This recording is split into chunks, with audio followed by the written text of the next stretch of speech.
Hello students, study है with math channel में आप सभी का स्वागत है। जैसे कि लास्ट वीडियो में हमने इंट्रोडक्शन किया था ना एलयू डीकम्पोजिशन मेथड का, उसके अंदर जो फर्स्ट मेथड था डू लिटिल मेथड, उसकी हमने सिर्फ थ्योरी पार्ट किया था। आज उसका हम एक एग्जाम्पल देखेंगे जिससे आपको पता लगेगा कि वो थ्योरी थी उसको इंप्लीमेंट कैसे करना है। तो आइए स्टार्ट करते हैं एग्जाम्पल नंबर 1 से। Solve the following equation by using the triangularisation method, या फिर इसने ब्रैकेट में क्या लिखा हुआ है साथ में एलयू डीकम्पोजिशन मेथड। अब वो आपको डायरेक्टली रिटर्न करके नहीं लिखेगा कि एलयू मेथड में आपने डू लिटिल लगाना है या क्राउट मेथड लगाना है, वो आपकी मर्जी है या आपके कन्वीनियंट के अकॉर्डिंग आप उसको लगा सकते हो कि ये मेथड मेरे लिए सुटेबल है, ये मेरे लिए परफेक्ट है। कोई भी आप मेथड लगा सकते हो, दोनों मेथड का सेम आंसर आएगा, तो डोंट वरी। ये इसके 3 लीनियर इक्वेशंस हैं। फर्स्ट इक्वेशन है x + y + z = 1, 4x + 3y - z = 6। हमारे चैनल स्टडी हैक विद महक को लाइक, ज़्यादा से ज़्यादा शेयर एंड सब्सक्राइब करें। अगर आपने सब्सक्राइब कर दिया है तो बाकी सभी डिवाइसेस से भी सब्सक्राइब करा सकते हैं, क्योंकि सब्सक्राइबर्स बहुत ज़रूरी हैं। देन कमेंट करें। 3x + 5y + 3z = 4, ये है क्वेश्चन। इस क्वेश्चन में आपको क्या गिवन है? इस क्वेश्चन में आपको 3 लीनियर इक्वेशंस गिवन है। सॉल्यूशन निकालना है आपने इसका। कैसे निकालेंगे? सॉल्यूशन में जो आप फर्स्ट लाइन लिखोगे वो क्या लिखोगे?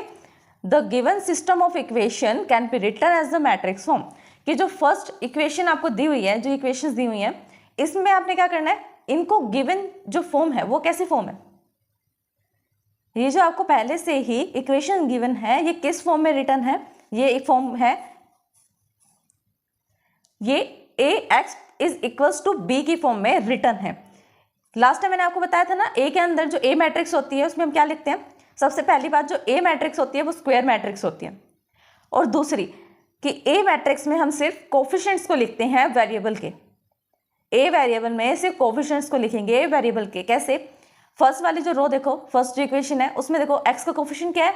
1, वाई का क्या है? 1, और जेड का क्या है? 1। तो देखो 3 टाइम 1 आ गया। फिर नेक्स्ट 4x है तो 4 आ गया, 3y का 3 आ गया, -z है, यहाँ पे 1 तो है लेकिन साथ में माइनस है, तो आप -1 को कंसीडर करोगे, खाली 1 नहीं लिखोगे। फिर है 3x का सिर्फ 3 लिया, 5y में से 5 लिया, और 3z में से 3 लिया। अब x वाली जो बनती है मैट्रिक्स, उसमें हम क्या लिखते हैं? अननोन्स को लिखते हैं, जिनकी वैल्यू हमें नहीं पता। कौन से अननोन्स हैं? या कहें कि वेरिएबल्स को लिखते हैं जो क्वेश्चन में यूज हो रहे हैं। x, y और z 3 वेरिएबल्स यूज हो रहे हैं। बी में हम रिजल्टेंट्स को लिखते हैं। जैसे ये इक्वेशन है, इसके इक्वेशन में जो रिजल्टेंट आ रहे हैं इसको भी लिखना होगा ना, कहीं स्टोर करना होगा, तो हमने बी मैट्रिक्स बनाई, उसके अंदर रिजल्टेंट स्टोर कर दिया, जो कि क्या है? 1, 6, 4। नेक्स्ट टाइम में हम क्या करते हैं? अभी तो इक्वेशन हमारे पास ये चल रही थी ax = b। अब इसको थोड़ा मैनिपुलेट करेंगे आंसर निकालने के लिए। कैसे? हमने लेट कर लिया a किसके इक्वल है? l u के इक्वल है। l जो है किसको रिप्रेजेंट कर रहा है? लोअर ट्रायंगुलर मैट्रिक्स को, और u किसको कर रहा है? अपर ट्रायंगुलर मैट्रिक्स को। अपर ट्रायंगुलर मैट्रिक्स को रिप्रेजेंट कर रहा है। फिर इसके अंदर हम कौन सा मेथड यूज कर रहे हैं? Do little method. और डू लिटिल मेथड में हमने लास्ट टाइम क्या पढ़ा था? एक तो एल मैट्रिक्स होती है और दूसरी यू मैट्रिक्स होती है। जब हम डू लिटिल मेथड का यूज करते हैं तो एल मैट्रिक्स में क्या होता है? एक लोअर ट्रायंगल बनता है और ऊपर जितने भी वैल्यूज बचती हैं वो सारी 0 होती है, लेकिन बस जो डायगोनल एलिमेंट्स होते हैं ना वो 1 होते हैं। और इससे अपोजिट होता है you, upper triangular. Upper triangular पे क्या होता है? जो वैल्यूज आएंगी वो सिर्फ अपर ट्रायंगुलर के लिए आएंगी और बाकी सब वैल्यूज 0 रहेंगी। फिर हमने ये पढ़ा ना अभी कि a किसके इक्वल होता है? एल यू के। यही पढ़ा ना हमने, एल यू के इक्वल है, तो रखो इसको a के इक्वल में एल यू रखो। एल और यू को आपने मल्टीप्लाई करना है। मल्टीप्लिकेशन तो आई होप कि आपको आती होगी, मैट्रिक्स किया होगा आपने 11th 12th में। अब जो a मैट्रिक्स थी उसको इक्वल रखा लेफ्ट साइड में, और राइट साइड में क्या करा? एल मैट्रिक्स को यू मैट्रिक्स को मल्टीप्लाई कर दिया। मल्टीप्लाई करने का मेथड क्या होता है? ऐसे एक बार ऐसे रो को लेते हैं हम और दूसरी को इस तरह से। मैंने आपको हिंट भी दे दी, अब तो आप कर ही सकते हो मल्टीप्लिकेशन। जैसे मल्टीप्लिकेशन करोगे आपके पास ये रिजल्टेंट मैट्रिक्स निकल कर आएगी। अब हमने करना क्या है? नेक्स्ट स्टेप में हमने इसके कॉरस्पॉन्डिंग वैल्यूज को चेक करना है। वैल्यूज को चेक करेंगे और उसकी वैल्यू फाइंड करेंगे। अब ये देखो, इसके कॉरस्पॉन्डिंग में जो वैल्यू आएगी वो ये वाली वैल्यू आएगी u11 की। अब u11 की वैल्यू क्या आ गई? 1। u12 की वैल्यू क्या आएगी? 1। u13 की वैल्यू क्या आएगी? 1 आएगी, क्योंकि इसमें तो 1 ही है। फिर l21 और u11 इसकी वैल्यू आप कैसे निकालोगे? ये किसके इक्वल होना चाहिए? नॉर्मली जैसे अभी ऊपर वाला जो हमने रो करी उसके अंदर हमने कॉरस्पॉन्डिंग के इक्वल रखा और इसके कॉरस्पॉन्डिंग क्या आता है 4 आता है। अब देखो उसको elements of L and U can be obtain by the equating the corresponding element, equation number 2 in the following step.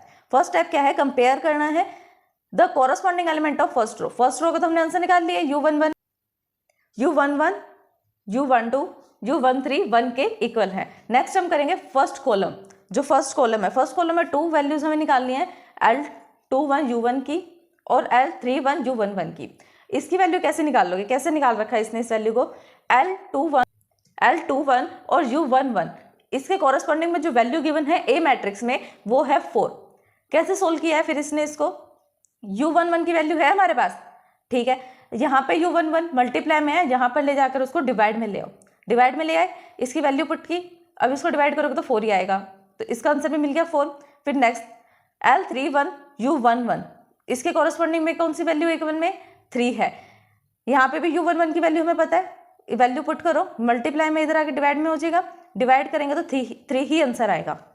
फिर नेक्स्ट हमने सेकंड रो को उठाना है। सेकंड रो में आपने एक वैल्यू तो फाइंड कर ली L21 u11, अब उससे नेक्स्ट वाली वैल्यू फाइंड करनी है जो कि है L21 u12 प्लस u22, किसके इक्वल है 3 के। अब देखो इसके अंदर से आपको कौन सी वैल्यू पता है, फाइंड करो कौन सी वैल्यू पता है आपको। L21 की वैल्यू पता है 4 है, LU की वैल्यू पता है 1 है, u22 की वैल्यू यहाँ पे फाइंड करनी है।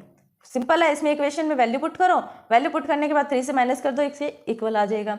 नेक्स्ट वाला भी ऐसे ही करना है। अब आपको किसकी वैल्यू पता लगी, L31 की वैल्यू पता है, u12 की वैल्यू पता है, L32 की वैल्यू नहीं पता लेकिन u22 की वैल्यू पता है, तो पुट करोगे आंसर निकल जाएगा। सेम ऐसी बाकी सारी भी करनी है, जैसे थर्ड रो का आपको फाइंड करना है, थर्ड वाली रो को कंपेयर कर लिया। अब नेक्स्ट सारे वैल्यूज हमें मिल गई, सारी वैल्यू मिलने के बाद हम क्या करेंगे, दस all the elements of L and U can be obtain. L और U के दोनों के एलिमेंट्स हमें मिल गए। L वाली जो मैट्रिक्स थी उसके अंदर L वाली वैल्यूज को पुट करो, U वाली जो मैट्रिक्स थी उसमें U वाली वैल्यूज को पुट करो, फिर इसको वापस से रखो इस इक्वेशन में, A is equals to LU। अब जो A x is equals to B चल रहा था ना, अब वो क्या हो गया, A के प्लेस पे हमने पुट कर दिया LU है, क्योंकि हमें पता है ना कि हमने लेट किया था A is equals to LU होता है। अब A की वैल्यू तो पहले गिवन है, यही इक्वेशन चलाते रहेंगे तो आंसर कैसे मिलेगा, तो हमने LU लिख लिया, LU मल्टीप्लाई में x is equals to B। फिर क्या करेंगे नेक्स्ट स्टेप में, L को अलग कर लेंगे और UX को अलग कर लेंगे, UX को अलग से लेट कर लेंगे कि UX क्या है Z के इक्वल है और LZ किसके इक्वल हो जाएगा B के। तो यही करेंगे हम, वैल्यूज पुट कर ली, यहाँ पे भी देखो उसने सेम करा है, A की जगह पे LU रखा और x is equals to B, और UX की जगह Z रख लिया। Z कौन है यहाँ पर, Z1 Z2 Z3 की एक मैट्रिक्स है। अब मिल गई वैल्यूज हमें, L की वैल्यू पता है ना और B की वैल्यू भी पता है, Z की वैल्यू हम फाइंड करेंगे। L की वैल्यू रखो, Z की वैल्यू रखो, इक्वल्स टू में B की वैल्यू रखो। L की जो मैट्रिक्स है उसको U की मैट्रिक्स से मल्टीप्लाई कर दो, इस मैट्रिक्स को ऐसे मल्टीप्लाई करो, इसको ऐसे और इसको ऐसे, एक नई इक्वेशन मिल जाएगी। यहाँ से आप जैसे मल्टीप्लाई करोगे फर्स्ट वाली इक्वेशन से आपको मिल जाएगा कि Z1 किसके इक्वल है 1 के। नेक्स्ट वाली इक्वेशन है 4Z21 plus Z2 is equals to 6, यहाँ पे वैल्यू पुट कर लो।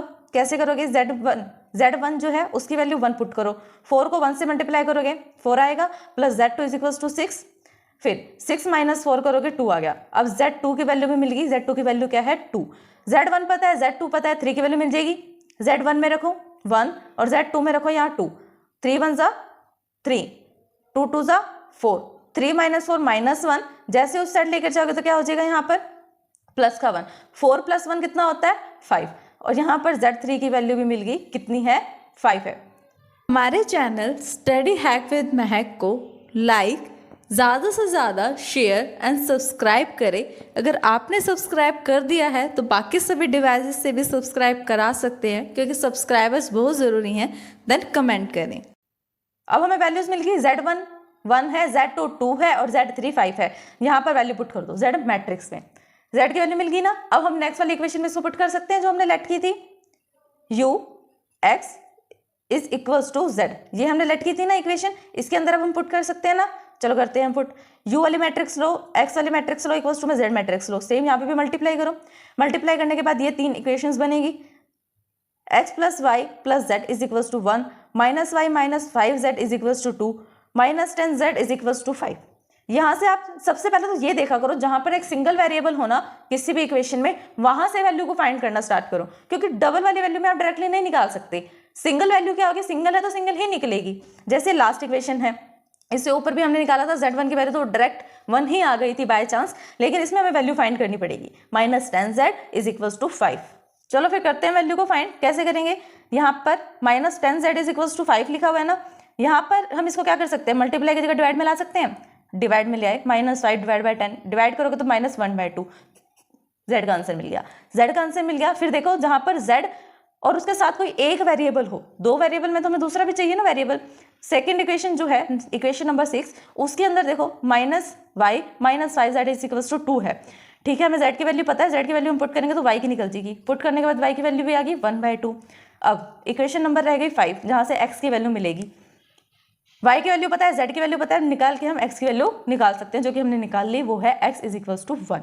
Has the required solution is x is equals to 1, y is equals to 1/2, z is equals to -1/2। तो स्टूडेंट्स, ये था एक एग्जाम्पल डूलिटल मेथड का एलयू डिकम्पोजिशन या triangularization method में। अगर इस सम को समझने में आपको कोई भी परेशानी आई है देन आप हमें कमेंट कर सकती हैं। Thanks for watching my video.